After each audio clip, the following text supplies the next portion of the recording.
Si Dota, isa lang sa mundo. GF, napakarami niyan. Si GF, iiwanan ka din yan. Si Dota, hindi. Si GF, nagagalit pag nagdodota ka.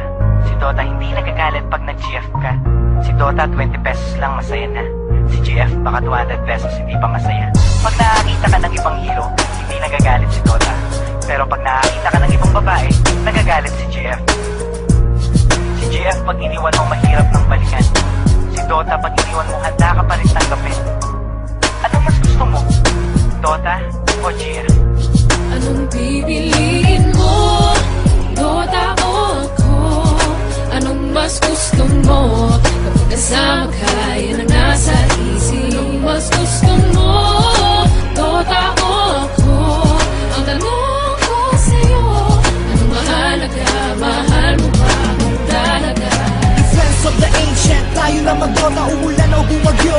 Kahit nakabota, tawagin na ang tropa. Let's start the countdown. Everybody push, get ready for gangbang.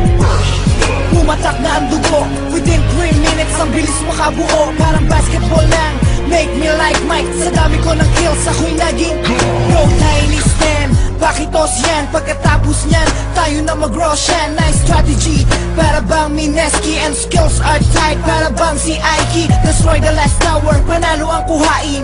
Pasagin na natin ang puno ng mulawin. Good game, maybe next time sir. Imba, sorry guys, GG na sir. Pipiliin mo? Dota o ako? Anong mas gusto mo? Kapag kasama ka, yan ang nasa isip. Anong mas gusto mo? Dota o ako? Ang tanong ko sa'yo, anong mahalaga? Mahal mo ba kung talaga? Kapag naglalaro, anong ligaya ang nadarama? Nalilimutan ang problema at pag nadarapa, di ako nagdadrama, tignan ng pagkakaiba. Kapag sinaktan ka ng girlfriend, puso ay nagigiba. Kapag meron kang pera, kapag meron kang TF, ang Dota 20 pesos, the rest mapupunta kay GF. Ngunit di ka kayang mahalin ng Dota, kailanman yan ay nagbibigay libang kahit sa sino man. Ano bang nakita mo sa Dota na wala ko? Kaya ka bang mahalin ang Dotang sinasabi mo? Ang Dota ay laro na pwede mong paglaruan. Huwag mong itulad sa akin na nasasaktan. Ano bang nakita mo sa Dota na wala ko? Kaya ka bang mahalin ang Dotang sinasabi mo? Ang Dota ay laro na pwede mong paglaruan. Huwag mong itulad sa akin na nasasaktan.